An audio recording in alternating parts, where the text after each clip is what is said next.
They marched Dr. Michael Reyes out of Apex Care like a threat, fired for insubordination, only because he refused an unsafe order to clear an ICU bed for a VIP visit. The man behind it was Dr. Evan Thompson, a smug designer suit CMO who treats alignment like a weapon and thinks titles equal talent. But Thompson didn't know one thing. Reyes wasn't just a temp. He was documenting everything. And the moment the hospital's new SMART system began failing, that paperwork turned into a blade aimed straight at the top. What happened next was shocking. But let's start from the beginning. Apex Care Precision Institute rose over downtown Chicago like a polished promise. Glass skin, clean lines, and the kind of architecture that looks allergic to disorder. From the street, it could have been a tech headquarters or a luxury hotel that happened to keep an ICU upstairs. The lobby glowed in warm light that made everyone look a shade healthier than they were. White marble floors, a living wall of plants, quiet instrumental music that sounded like success, arranged for strings and piano. There was a small espresso bar tucked beside the living wall, where the cups carried the hospital logo in silver, as if caffeine itself had been upgraded. Even the air felt managed, cool, faintly scented, calm. People walked slower the moment they entered. Voices dropped without anyone asking. Smiles appeared out of habit. Everything about the place whispered the same message. You're safe. We're elite. We are different. But elite doesn't always mean kind. Behind the frosted glass door SMART, staff only, the temperature changed. Not the thermostat, the people. Shoulders tightened. Conversations ended mid-sentence when someone important came through. Nurses held clipboards like shields. Residents watched their own mouths, as if every word might be pulled from the air and pinned to a report later. The staff didn't move like confident professionals. They moved like employees in a showroom, careful, quiet, always aware they were being watched. Apex Care wasn't just a hospital. It was a brand owned by Apex Care Holdings, a venture-backed corporation that loved sleek slogans and clean metrics. The poster spoke the language of care, precision, excellence, patient experience. But the back offices spoke the language of profit. Patients became units, beds became assets, time became throughput. And once care started competing with numbers, the numbers usually won. The pressure here had a name: Dr. Evan Thompson. Thompson was the new chief medical officer, and he arrived like a corporate upgrade. 30-something, perfect hair that never seemed to move. A smile that was practiced, bright and steady, like he'd timed it in a mirror. He wore tailored suits that belonged in a boardroom, not a hospital. The kind of suit you noticed even when you tried not to. The kind of suit that quietly dared you to challenge the person inside it. He walked the halls as if the building was designed around his stride. People made space for him without thinking. Phones lowered. Laughter became polite silence. It wasn't respect exactly. It was avoidance. Thompson loved phrases like best practices, alignment, efficiency, performance. He said culture the way some people say control. And the most dangerous thing about him wasn't his ambition, it was his certainty. He believed titles were proof of talent. He believed youth plus confidence equaled authority. He believed the badge on his chest mattered more than the hands doing the work. Staff adapted, because that's what people do when rent is due and loans are waiting. Sarah Kim, the charge nurse on nights, kept her face neutral even when exhaustion lived in her eyes. Her unit ran on tight documentation and tighter teamwork, because she knew how quickly charting issues turned into discipline when leadership needed a target. Jamal Carter, a second-year resident, spoke carefully around Thompson, as if every sentence might be replayed later in a meeting he wasn't invited to. Even the older nurses, people who'd seen every kind of tragedy, had that look, like they were holding their breath. Under Thompson, mistakes weren't taught, they were punished. And not always for the right reasons. In the middle of all this gloss and tension, someone arrived who did the opposite of what everyone else did. Dr. Michael Reyes. He didn't enter with the crowd. He didn't announce himself. He didn't glide. He just showed up quietly, a few minutes early, in plain scrubs that didn't match the luxury medicine vibe at all. His shoes were practical and slightly worn. His hair was gray at the edges. His posture was straight but relaxed, like someone who'd carried responsibility for so long it stopped feeling heavy. His badge read Locum, night coverage. Temporary, replaceable, easy to dismiss. He signed in, washed his hands without rushing, and checked the crash cart with the quiet focus of someone who respected the basics. He scanned the airway drawer, counted supplies, tested the suction, made small adjustments nobody asked him to make, the way a good professional takes care of things before they become emergencies. He didn't try to impress anyone. He didn't even try to be seen. He just did the work. And if you watched closely, you'd notice something else. Reyes read the environment like a person taking measurements. He noticed which nurses looked tense and which ones looked numb. He heard which conversations had gaps, those awkward pauses where someone wanted to say more but didn't dare. He watched who spoke freely and who watched the hallway while speaking. Because Reyes wasn't just arriving at a job, he was stepping into a system. A nurse glanced at his badge, then at his face, trying to place him. "Hey, you're the new night doc?" she asked softly. Reyes gave a small nod. "Just covering," he said, calm, the kind of calm that didn't demand attention, but somehow steadied the room anyway. Sarah Kim stepped closer, professional and guarded. "We're pretty strict with protocols here," she said, not unkindly, more like a warning. "Dr. Thompson likes things consistent." Reyes considered his words before he spoke. "Consistency is good," he said, "as long as it doesn't get in the way of care." It was a simple sentence, but in this building it landed like a stone dropped into still water. Sarah's eyes flickered with recognition, because she knew exactly what he meant. Jamal Carter appeared with a tablet tucked under his arm, moving fast the way residents move when they're trying to stay ahead of problems. He looked at Reyes, then away, then back again, trying to read him. "You're the attending tonight?" Jamal asked. Reyes nodded. "That's right." He didn't posture, he didn't lecture, he just asked, "Tell me what worries you most." Jamal blinked. The question wasn't a test, it wasn't a trap, it was an invitation. He exhaled. Post-op patient, rising heart rate, fever. Day team said it was probably nothing, but it doesn't feel right. "Show me," Reyes said. They walked toward the room. The hallway lights washed the floor in soft gold. Reyes' steps were unhurried but not slow, measured, like a metronome, like discipline. Like he was saving speed for the moment speed mattered. Inside, the patient looked uncomfortable. The monitor wasn't screaming, but it wasn't relaxed either. Jamal listed numbers quickly, half assessment, half defense. Reyes lifted a hand, not aggressive, just calming. "One thing at a time," he said.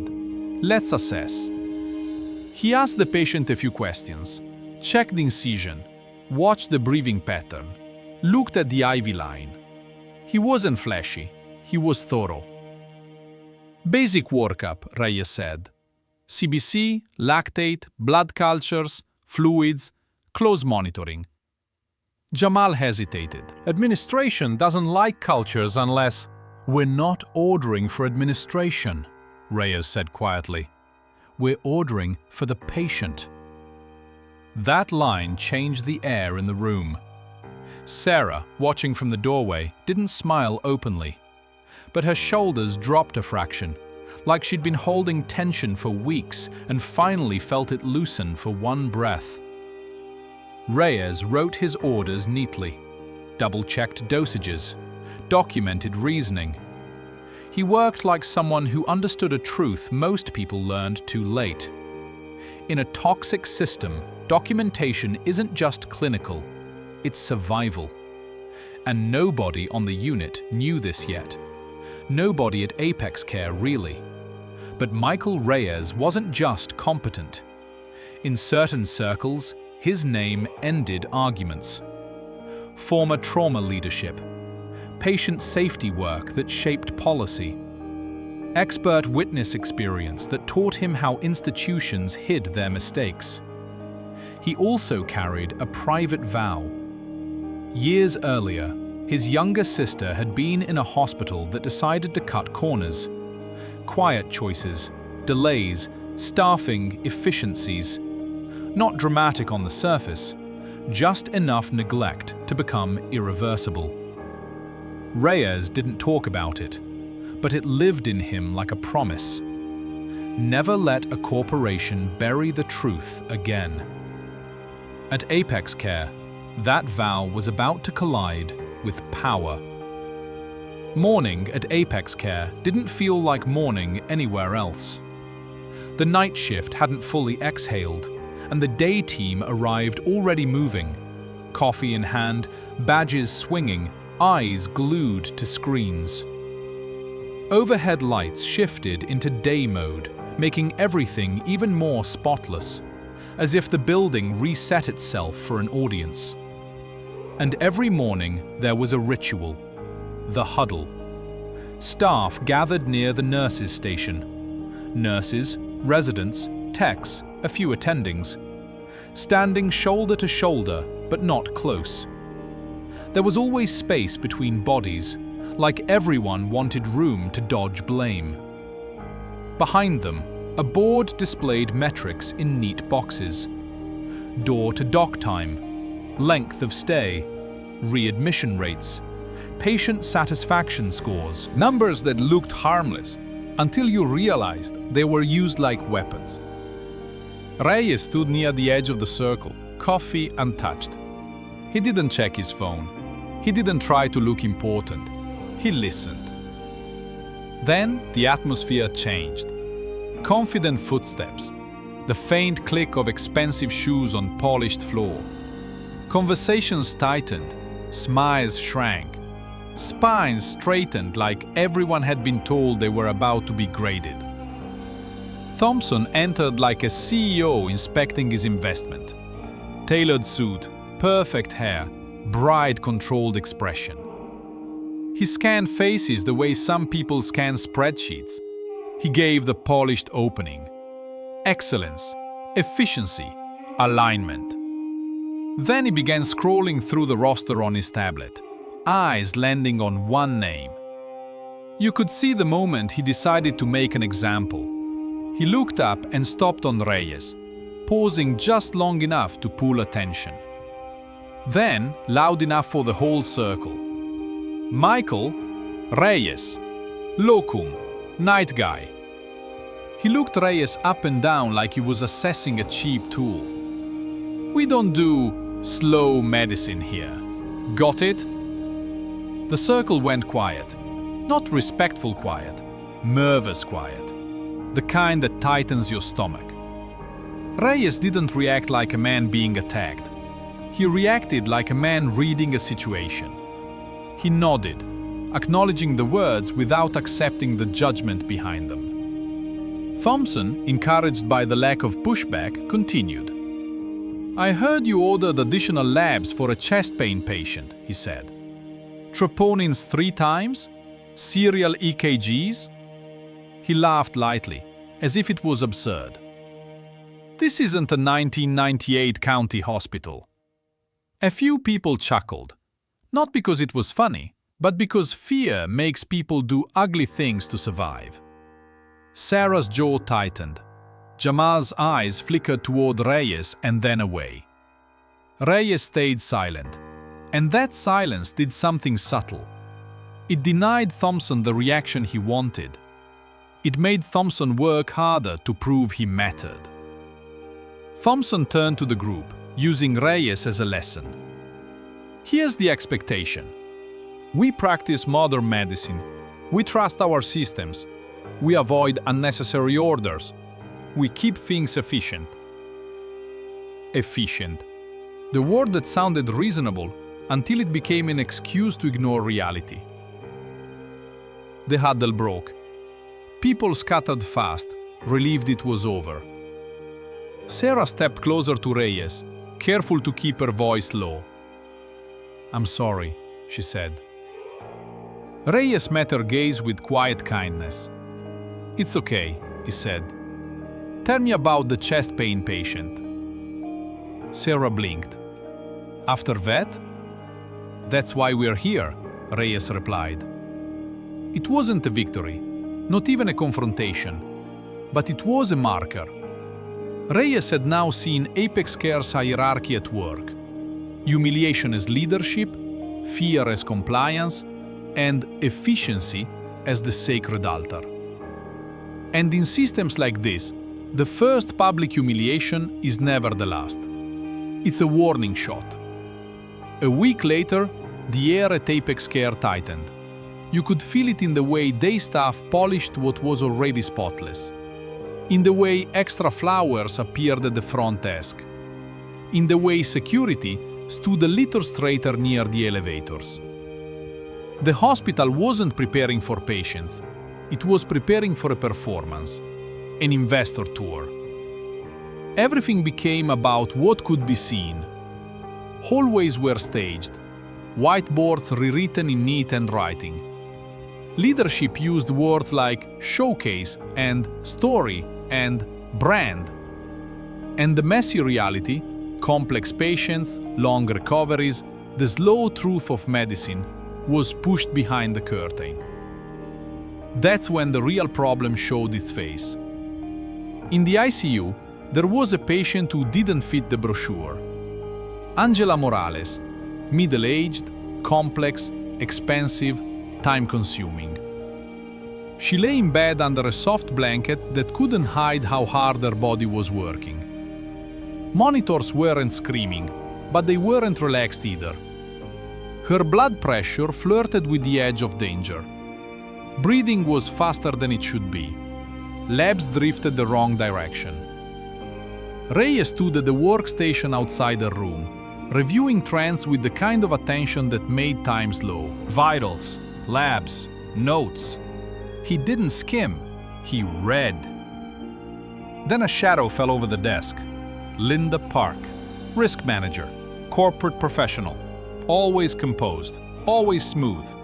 The kind of person who could say something alarming in a voice that sounded like customer service. Tailored blazer, neat folder, smile that never quite reached her eyes.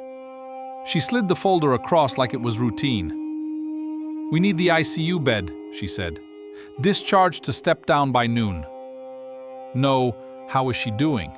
No, is it safe? No, what changed? Just a command, wrapped in polite packaging. Reyes opened the chart and moved through it deliberately. Borderline blood pressure, elevated lactate, white count climbing, early septic shock, the quiet kind, the kind that punishes denial. Then he found the admin note. VIP arrival 3 p.m. Clear ICU. He paused, the cursor hovering. The monitor in Morales' room beeped steadily behind him. Reyes looked up. "She's not stable," he said. "Discharging now risks organ failure." Linda's smile tightened like a ribbon pulled too hard. Her eyes flicked toward the corridor, checking for witnesses, then back. "Doctor," she said softly, This isn't a debate. It's a directive." Reyes sat very still. He didn't raise his voice. He didn't insult her. He didn't turn it into drama. He simply refused. "No," he said, "not like that." Linda blinked, as if refusal was a language she rarely heard. Her tone shifted, still polite, but edged. "Are you aware of our patient flow policy?" she asked. "I'm aware of my duty," Reyes replied. "I'm responsible for her safety." Linda leaned closer, voice lower.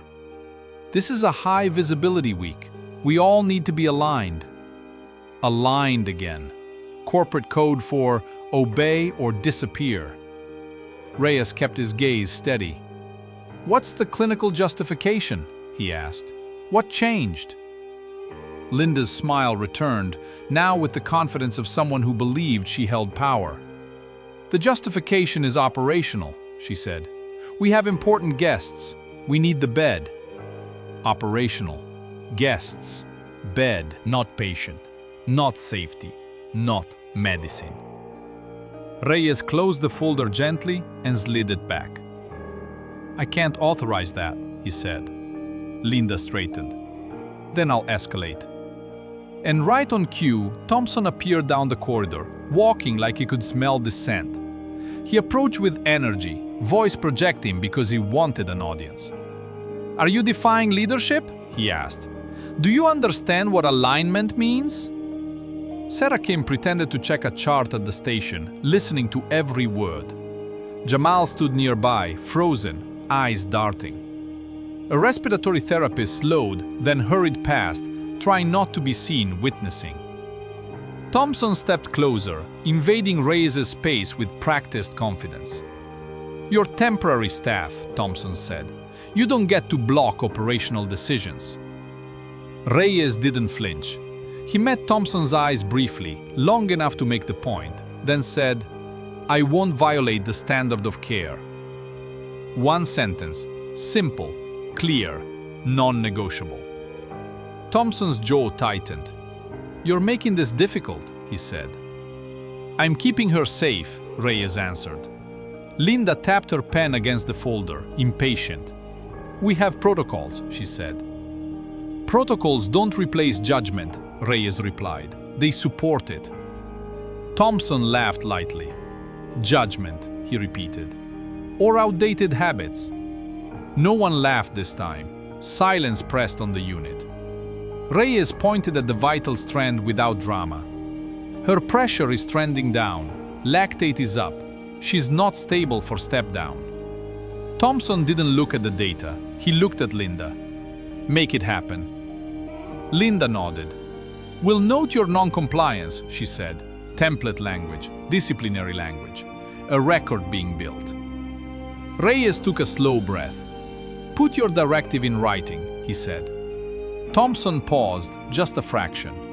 Written words had weight, written words had consequences. Linda offered an evasive smile. "We'll follow internal procedures." Reyes nodded once, storing the response. Then he turned back toward the ICU room, toward Morales, toward the reason he became a doctor in the first place. As he walked away, you could feel the shift. Not a triumph, but a line drawn. And in places like Apex Care, a line drawn in defense of a patient is often treated as a personal insult to leadership.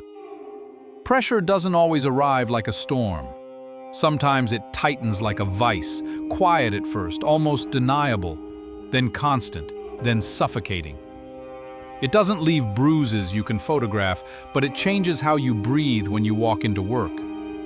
For Reyes, it started with the schedule. Back-to-back nights, stacked shifts, no real recovery. When he asked, staffing shrugged. "It's what the system generated." If he asked again, "We're short." If he pressed a third time, the tone shifted. "Are you refusing assignments?" A trap disguised as logistics, turning basic human limits into insubordination. Then his orders began to trigger friction. Pop-up warnings in the electronic chart, pharmacy callbacks for routine medications. Utilization review emails asking why he ordered a repeat lactate, why he requested imaging, why he asked for a consult, why discharge wasn't faster. Each message was polite, each one framed as clarification. Together, they formed a net designed to do one thing: make him feel like every correct decision was a risk. Reyes responded the way a clinician responds to a worsening trend.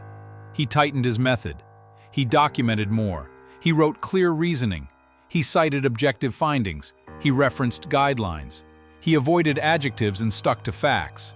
He did not give them emotional material to weaponize. And then, something else began. His consults were delayed. He paged a specialist and got vague answers or long silence. A consult request was, "when available," while Thompson's preferred attendings got instant callbacks. It was obvious, but always with enough distance that anyone could claim it was accidental. Sarah Kim noticed. She didn't say much aloud. She couldn't. But her eyes told the story each time Reyes got another unnecessary challenge. Jamal noticed too, and it changed him.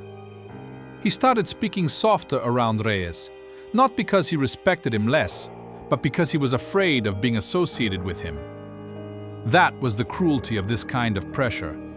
It didn't just isolate the target, it trained everyone else to step away. One morning after a long night, Jamal hovered by Reyes's workstation. "They're watching you," Jamal blurted. Reyes kept typing. "How do you know?" Jamal glanced around and lowered his voice. "Messages. People are being asked to report disruptions. Like, if you argue, if you slow flow, if you..." He swallowed. "If you make leadership look wrong." Reyes nodded once. "Thank you for telling me." Thompson began baiting him more openly. Pointed comments in the hallway, jokes at the station. A friendly suggestion that Reyes was struggling to adapt. Thompson never raised his voice too much. He wanted Reyes to crack first. He wanted a moment he could frame as disrespect. Reyes didn't give it to him. Instead, he continued working, continued documenting, continued refusing to let the circus become the center of patient care. Then the calendar invite arrived, dropped on him like a threat disguised as a meeting. Performance alignment, mandatory. Reyes walked into a glass-walled conference room that looked more like an executive suite than a clinical space. Chairs too sleek, lighting too bright, air too cold. On the table sat three people: HR, Linda Park, and Thompson. No nurse advocate, no peer physician, no neutral witness. HR opened with the script. "This is an opportunity for alignment and improvement," Karen Mills said, smiling like she was about to discuss benefits. "We want to make sure everyone is successful." Thompson slid a single sheet of paper across the table. "Sign this," he said, almost casual. "You acknowledge you were disruptive and will follow administrative directives." Reyes read it carefully. The phrasing was legal, sterile, designed to erase conduct. Unprofessional conduct, failure to align with organizational priorities, refusal to comply with leadership directives. No mention of Angela Morales. No mention infrared notes about clearing the ICU. No mention of patient safety concerns. No mention that he'd asked for written directives and been refused. It wasn't coaching. It was a confession. He set the paper down, reached for the pen, held it briefly, then put it back like it burned. "No," Reyes said. Thompson's smile sharpened. "Then we have a problem." Reyes kept his voice calm. "Can you show me a specific clinical decision I made that violated policy or safety?" Thompson's expression didn't change. "This isn't about clinical decisions," he said. "This is about behavior." Behavior, another corporate word, foggy enough to cover anything. Reyes turned to HR. Will this meeting be documented? Karen nodded. Yes. May I have a copy of the documentation? Karen hesitated. We'll follow standard procedures. Reyes looked back at Thompson. Put your directives in writing, he said, with clinical justification. Thompson leaned forward, voice cooler. You're not in a position to make demands, he said. You're temporary staff. Reyes stood slowly. Then there's nothing else to discuss, he said. I won't sign a false statement. He left without slamming the door, without drama, without giving them the spectacle they wanted. That night, at the workstation, his phone buzzed. A termination email, short, cold, final. Insubordination, failure to align with organizational priorities.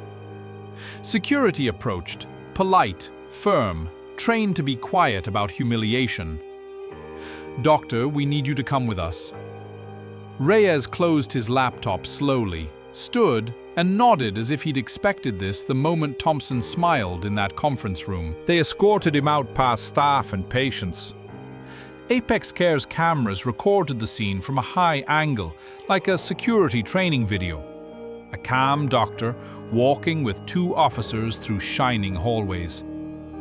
Sarah watched, frozen, face pale with anger she couldn't afford to show. Jamal stared at his shoes, ashamed and terrified. The system had taught him the worst lesson a young doctor can learn. Keep your head down, or you'll be next. The elevator doors closed on Reyes, and the hospital returned to shining. But Reyes didn't leave empty-handed. After he was escorted out, the unit tried to keep moving, because that's what hospitals do, even when something inside them breaks. But the silence was different. Nurses typed notes with tighter shoulders. Residents spoke in shorter sentences. The building looked the same. The morale didn't. At the nurses' station, Sarah finally let her voice drop into something honest. He did the right thing, she murmured, not to start a revolt, just to name reality. Jamal swallowed. If they can do that to an attending... Sarah didn't finish the sentence. She didn't have to. In places like Apex Care, everyone understood the unspoken ending. They can do it to anyone. The official story spread fast. Reyes was difficult, refused to align, created friction. It traveled in the safe language of administration. No specifics, no patient names, no outcomes. Just a label that warned everyone else, don't be like him. And yet, on nights when something felt off and a patient's numbers started drifting, nurses caught themselves thinking, what would Reyes do? Not because he was loud, but because he was steady. He had made the unit feel safer, and now the absence of that safety was its own kind of alarm. 2 days after Reyes was fired, Apex Care still looked perfect from the outside. The lobby still glowed, the espresso bar still steamed, the investor tour was still on the calendar. From the street, you'd never guess the building was shaking. Inside the ICU, the mask began to slip. Apex Care had recently rolled out a cutting-edge medication dosing module embedded in the electronic charting system. Vendor-built, investor-approved, demonstrated in slides with glossy animations and words like automation and optimization. Leadership loved it because it promised faster workflows and fewer variations.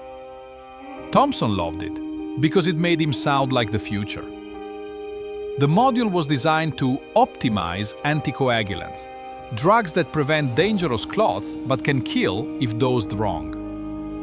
Real anticoagulation requires careful weight-based dosing, lab monitoring, and the humility to respect how different bodies behave.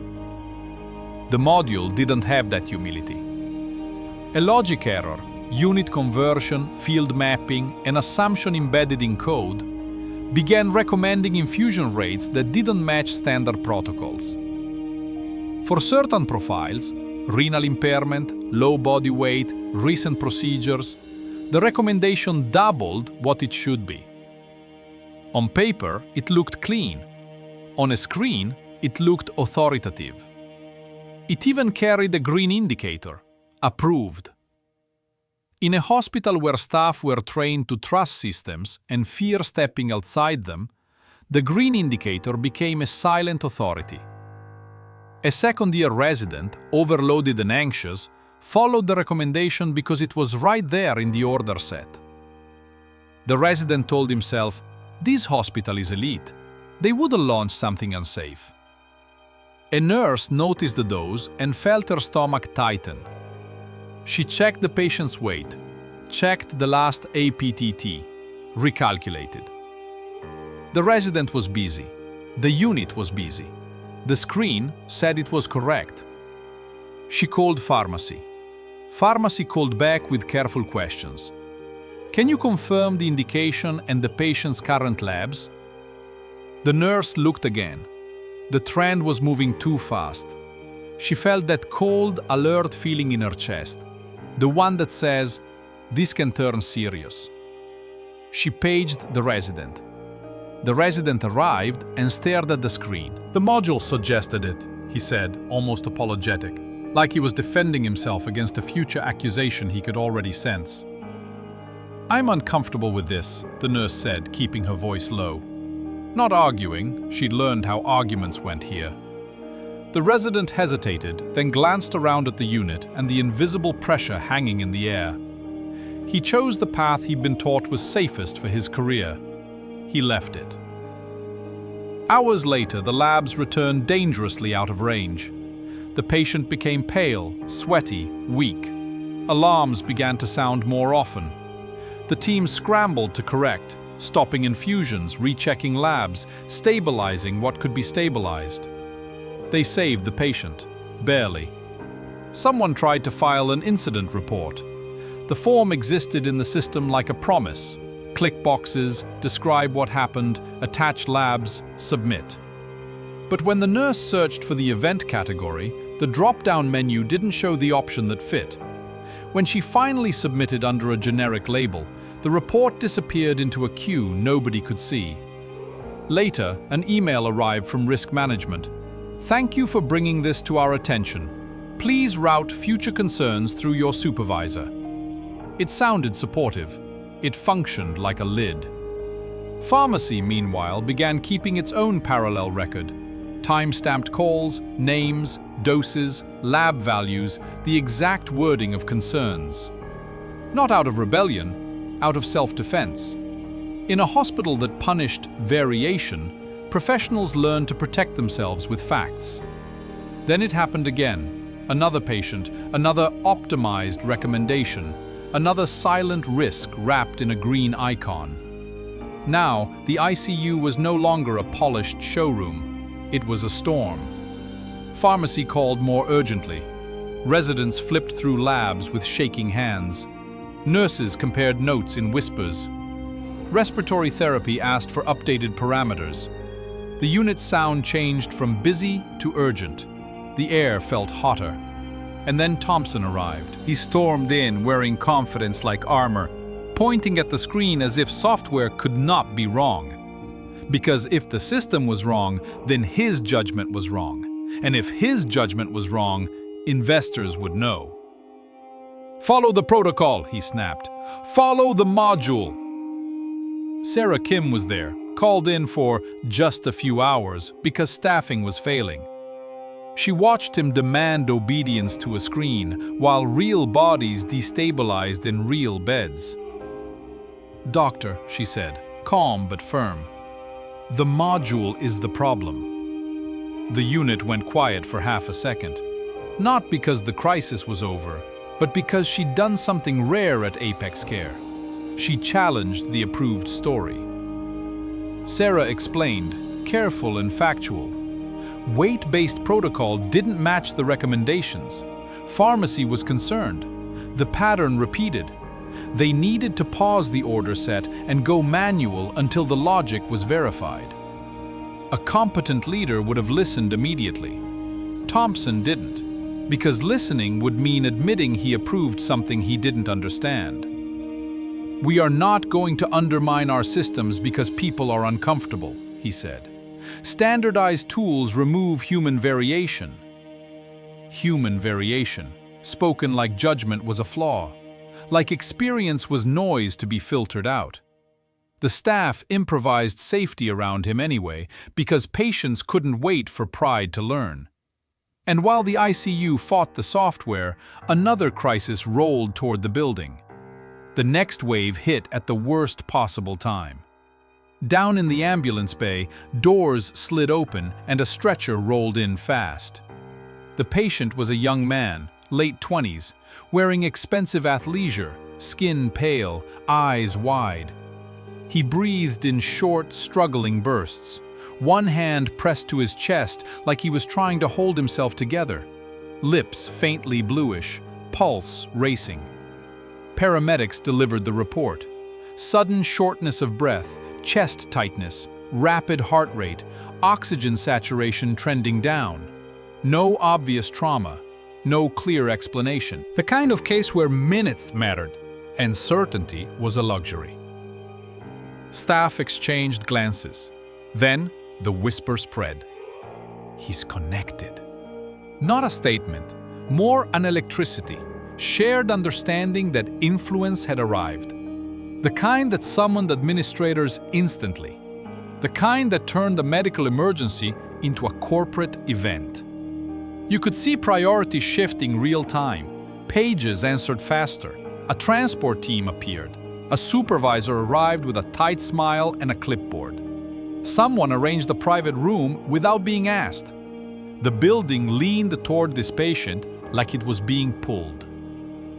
Thompson stepped in with his polished urgency, giving instructions that sounded like leadership but scattered like memorized lines.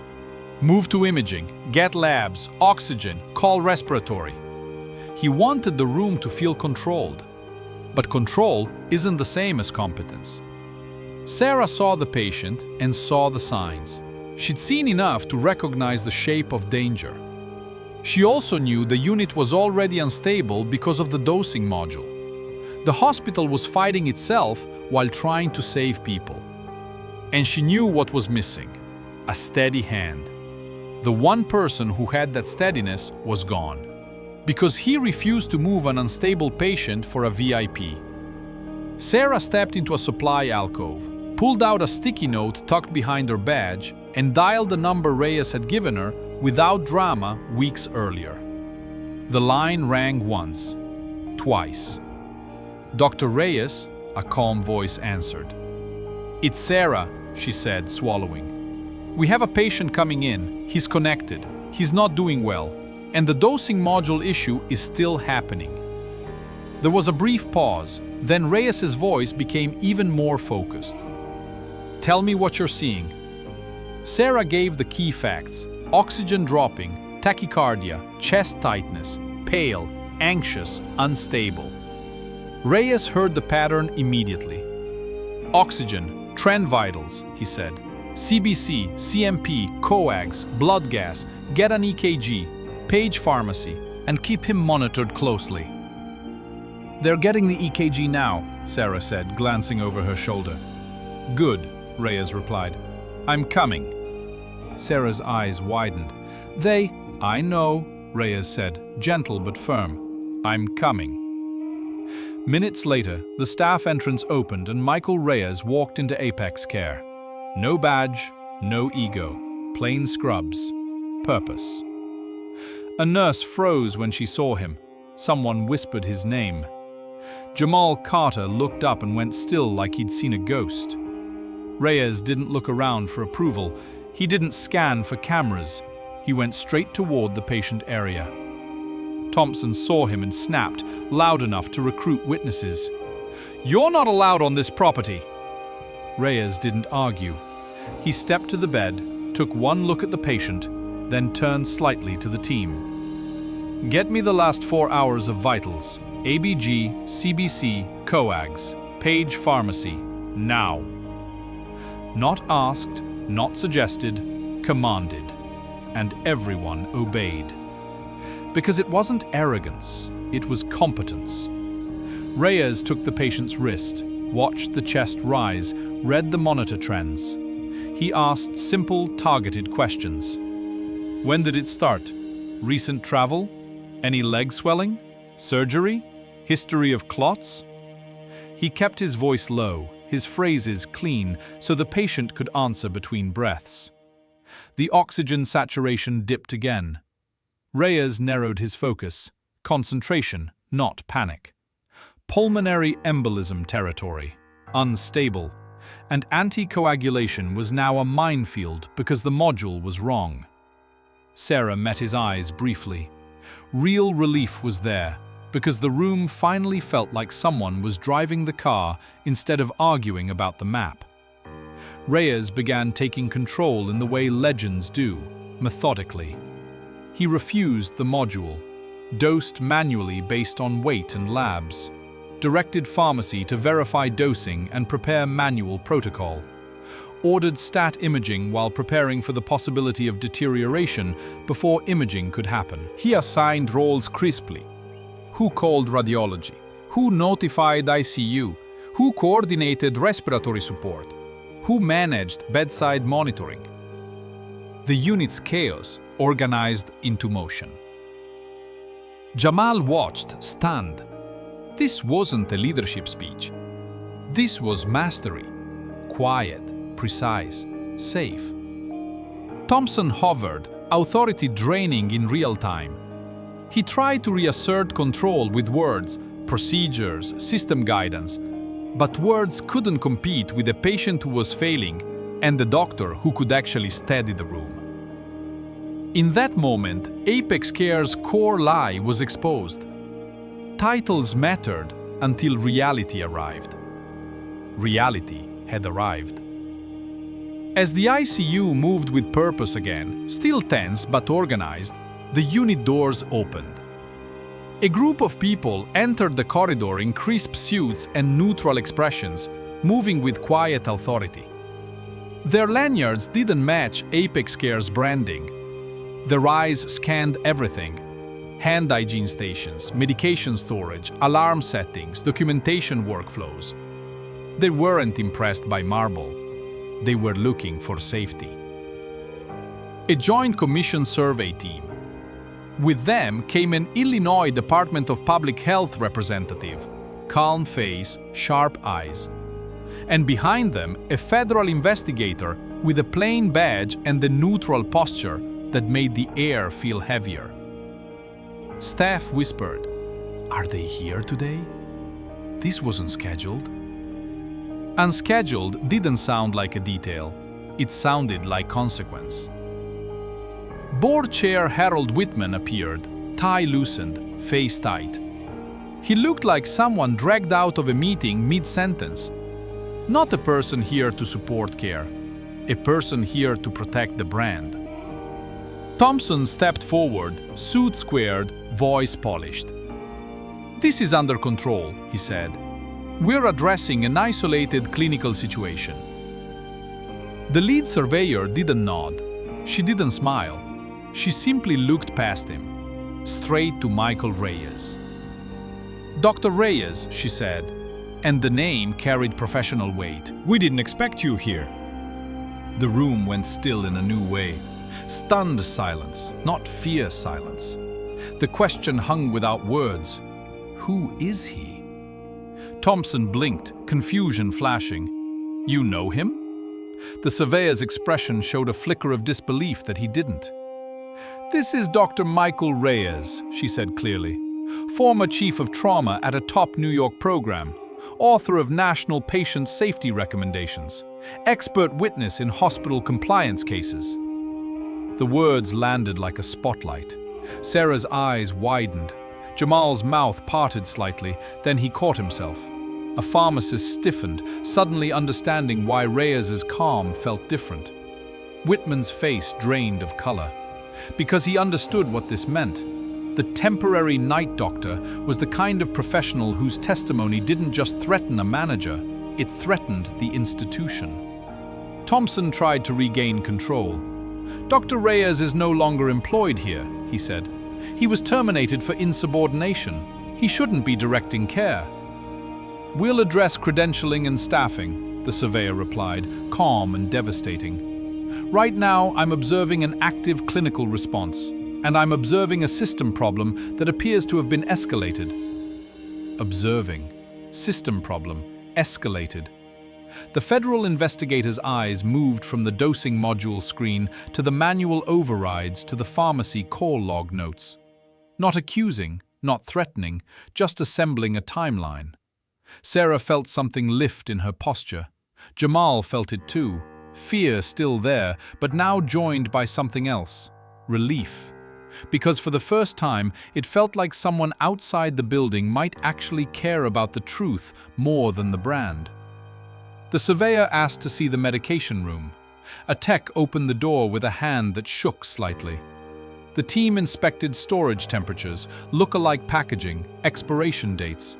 They watched hand hygiene compliance without announcing they were watching. They listened to alarm tones and asked why certain alarms were silenced and by whom.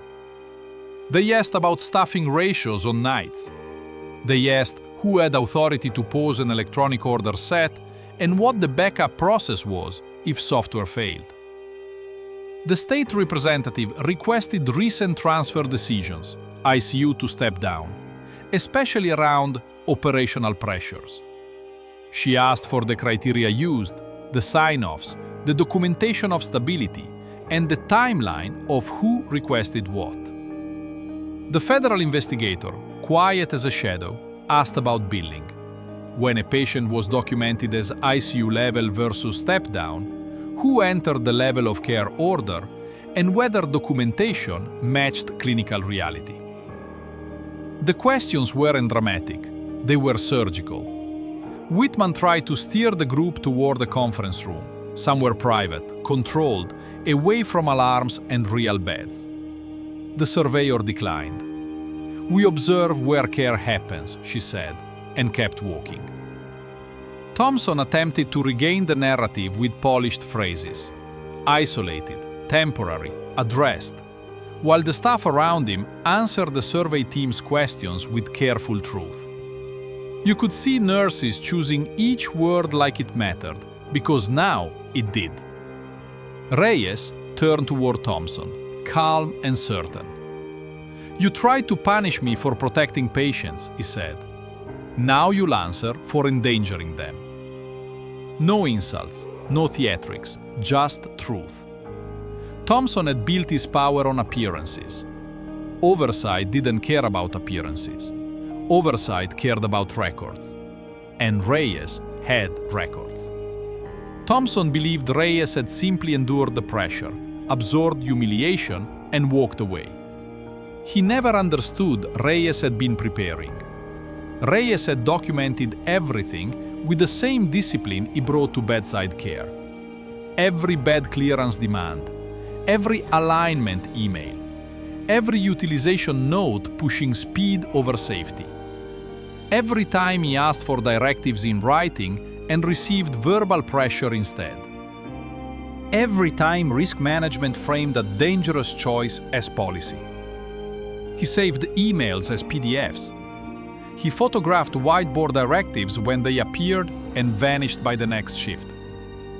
He wrote objective chart notes, facts only, no accusations. He kept a small notebook with dates, names, brief summaries. Because he knew, when a system is determined to blame you, your memory won't protect you. Only records will. After the termination email, Reyes didn't send emotional messages. He didn't beg. He didn't threaten. He went home, sat at his kitchen table, and made one call. Rachel Stein, a Chicago employment attorney known for being quiet, precise, and relentless. Reyes met her in an office with a clean desk and walls lined with folders. He didn't tell his story like a victim. He told it like a clinician. timeline, events, documentation. Rachel asked one question. Did you refuse a directive because it risked patient harm? Yes, Reyes said. Rachel nodded once. Then they didn't fire you for insubordination, she replied. They fired you because you wouldn't be controlled. She filed fast and clean. Wrongful termination, retaliation, whistleblower protections tied to patient safety concerns, refusal to falsify records, protected activity, adverse employment action, causal link. Then came discovery. Discovery is where institutions that rely on silence start to panic. Because discovery isn't a meeting, it's a demand. A court-backed requirement to produce emails, calendars, internal chats, spreadsheets, policies, audit logs, and vendor communications. It forces, "We didn't mean it like that," to meet, "Show me the timestamp." Apex Care's legal team opened with the predictable posture. Denial, rebranding Reyes as difficult, calling him disruptive, claiming he couldn't adapt to a high-performance culture. Rachel didn't argue adjectives. She demanded documents. Rachel also demanded the metadata. Who created the notes? Who edited them? Who viewed them? And when? Corporate systems loved auditability until audit logs pointed back at leadership. One of the first exhibits she prepared was simple. A screenshot of the ICU admin note Reyes had found in Morales' chart. VIP arrival, 3 p.m., clear ICU. Next to it, she placed Morales' trending vitals and labs from the same window of time. The contrast said everything without a single emotional word. Then she brought in Linda Park. Linda arrived to deposition, polished and calm. The same customer service smile she used on the unit. Apex Care's attorneys sat close, ready to object. Rachel didn't attack. She asked precise questions. Did you request Dr. Reyes transfer Angela Morales out of the ICU on the morning of the investor tour? Yes, Linda said, careful. Was there a clinical change that made her more stable than she had been? I don't recall the details. Rachel slid the exhibit across. Here are the vitals and labs. Do you dispute these? Linda looked down, then up. No. Then what was the justification for the requested transfer? Linda hesitated. Operational needs. Operational needs related to what? Linda's smile tightened. Bed availability. Rachel waited, then placed the second exhibit, the VIP note. Who entered this? Linda's eyes flicked to her counsel. I'm not sure. Rachel asked, still calm. Did you communicate to leadership that Dr. Reyes refused the transfer? Yes. And did you use the word non-compliance? Linda's pause answered before her voice did. I may have. Rachel let the pause sit. In depositions, silence is pressure. What happened to Dr. Reyes after that refusal? Rachel asked. Linda swallowed. He was terminated. 2 weeks after the investor tour, Rachel said, checking the timeline aloud. After a mandatory alignment meeting, where he was asked to sign a statement admitting misconduct. Linda tried to soften it. It was a performance process. Rachel nodded once, then asked the question that made the room colder. Was Dr. Reyes ever told in writing the clinical reason for transferring Angela Morales? Linda stared at the table. I don't believe so. That's how records work. They don't shout. They just remove hiding places. And the documents arrived like a slow-motion collapse. Internal messages between Linda Park and operations. We need ICU cleared for VIP arrival. Move Morales to step down. We can't have that bed tied up. Another message. Reyes is blocking it. Then the line that turned corporate language into intent. If Reyes won't cooperate, remove him. A spreadsheet surfaced labeled Margin Impact, High-Cost Patients. Rows listed categories with projected reimbursements, estimated costs, length of stay targets, and notes like Optimize discharge, reduce variance, escalate exceptions. It read like a business plan, not a care plan. Email chains from Thompson. We need consistent order patterns. Extra labs affect throughput. A manager replied, Reyes keeps requesting manual overrides. Thompson responded, he needs to understand the culture. If he cannot align, we will proceed accordingly. Proceed accordingly. A phrase that sounded neutral until you realized it meant punish him. Depositions followed, one after another, under fluorescent lights that made everyone look tired and honest. Sarah Kim testified with nurse-level precision, factual, calm, steady. She described the public humiliation at huddles, the pressure to clear beds, the way requests were framed as directives. Dr. Reyes was calm, she said. He documented. He didn't raise his voice. He focused on the patient. When asked about Thompson, Sarah didn't take bait. She didn't talk about feelings. She talked about impact. His behavior affected clinical decisions, she said. People hesitated to question unsafe recommendations. Pharmacy testified too. Call logs, recommendations, escalations. Concerns about the dosing module being inconsistent with weight-based protocol. Evidence of hesitation to post the module during Investor Week. Because leadership wanted the system running for display. Then, Jamal Carter took the chair. Jamal looked pale. He swallowed hard. His hands fidgeted with a pen like he needed something to hold on to. Apex Care's attorneys tried to shrink him with soft questions. You're a resident. You don't oversee policy. You can't speak to intent. They tried to make him feel small enough to fold. Rachel waited until the room settled, then asked one simple question. Did you ever hear Dr. Thompson instruct staff to follow a directive after safety concerns were raised? Jamal froze. His eyes flicked toward the door, like he expected someone to walk in and stop him. Then he breathed in and chose the truth over fear. Yes, he said, voice shaking.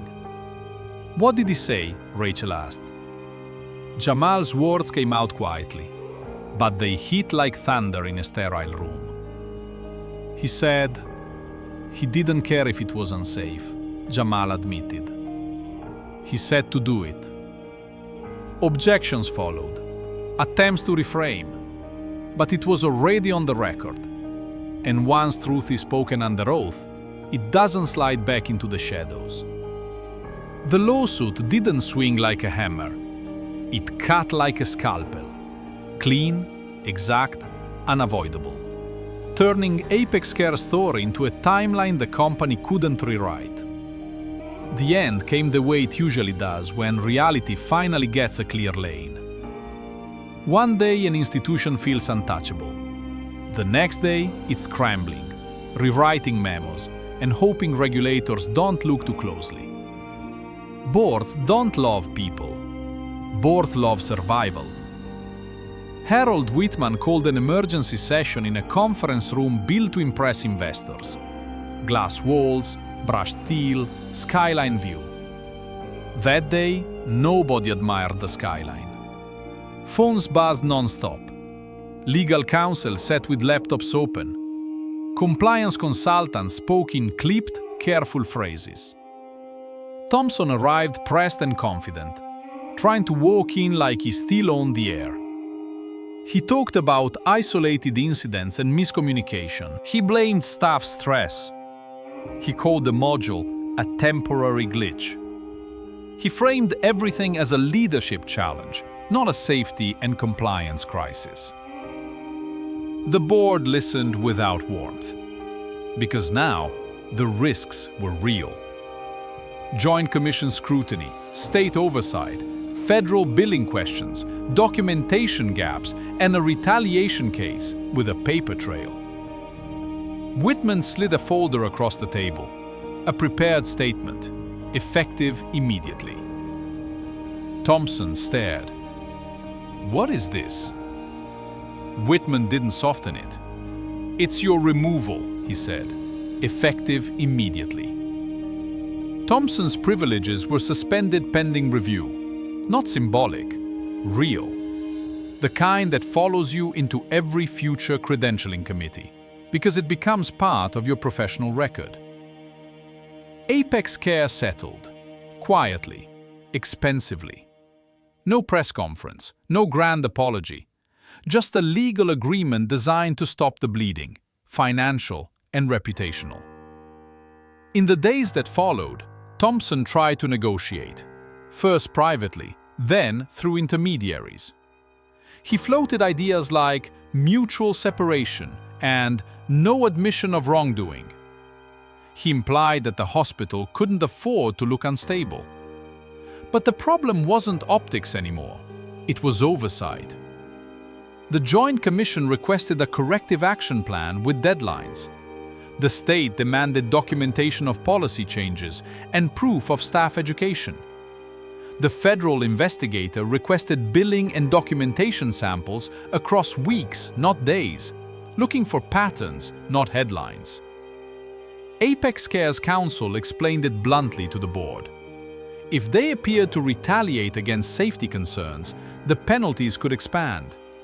If the dosing module event wasn't handled transparently, accreditation risk became existential. Thompson's privileges were suspended pending review, and the hospital initiated a peer review process that no longer answered to his office. In medicine, that kind of suspension isn't just a bad week, it's a shadow. It follows applications, credentialing packets, committee questions that begin with, "Explain this." And the more you try to outrun it, the more it defines you. Apex Care settlement didn't just pay, it required process. New escalation pathways in writing. A documented ability to pause electronic order sets immediately when safety concerns arose. Mandatory non-retaliation training for leaders. A protected channel for nurses and residents to report pressure to alter clinical decisions. External auditing of high-risk medication protocols. And a compliance monitor, an actual person with authority embedded to review and report, not to advise. Inside the building, the shift was subtle but real. People started asking questions out loud again. Pharmacy concerns were documented instead of whispered. Overrides were permitted without punishment. Efficiency stopped being the only word in the room. Sarah Kim kept her job, and more than that, she was elevated into a formal patient safety leadership role with authority to escalate concerns without retaliation. The title didn't change her competence, it gave her permission to use it openly. Her shoulders looked different in meetings, less braced, more steady. Jamal transferred to a program where medicine was taught without fear. Before he left, he found Sarah. "I'm sorry I didn't speak sooner," he said. Sarah didn't shame him, she just nodded. "You spoke when it counted," she replied. And Reyes? Reyes didn't take a victory lap. He didn't demand applause. He didn't parade through the lobby like the hero Apex Care tried to pretend he wasn't. He returned briefly to help the transition, not because he owed the corporation anything, but because patients and staff still lived inside the system. He reviewed policies, helped build manual backup processes for when technology failed, coached teams on escalation and documentation. He corrected without humiliation. He taught without ego. Then, one morning at sunrise, Reyes walked out of Apex Care. Chicago was pale gold.